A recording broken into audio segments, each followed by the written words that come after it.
ये हम दोबारा जो है ना ये जा रहे हैं सिटी ऑफ ओपल से, और व्यू देखें कितना अच्छा है इसका, काफ़ी प्लेजेंट व्यू है इसका।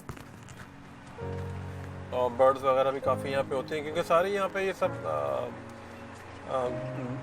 ये जो ग्रीनरी वगैरह है और ये सब पेड़ पौधे वगैरह इस टाइप के हैं। तो ये जिस साइड पे मैं हूँ ना, ये तकरीबन ये पुराने एरियाज़ हैं ओकवल के, ये न्यू कंस्ट्रक्शन नहीं है। न्यू कंस्ट्रक्शन में आपको है ना ये सब ये दरख्त और ये सब इस टाइप के जो ग्रीनरी वो नज़र नहीं आएगी।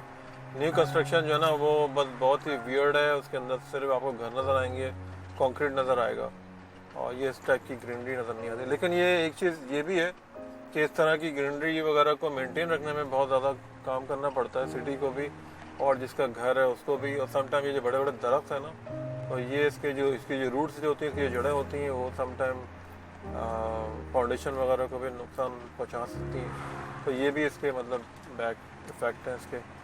तो इसी वजह से अब जो जितनी भी न्यू कंस्ट्रक्शन हो रही है ना, उसमें ये ट्री वगैरह जो लगते तो खैर हैं ट्री वगैरह, लेकिन ये सब बड़े वाले जो जितने भी जो बड़े बड़े जिसको बोलते हैं ना, जो मतलब बड़े ट्री जो होते हैं, वो वाला सिस्टम जो है ना वो अब ख़त्म हो रहा है यहाँ पे, और बल्कि समझ लें कि ख़त्म ही हो गया है, क्योंकि अब ऐसा कुछ नज़र नहीं आता है।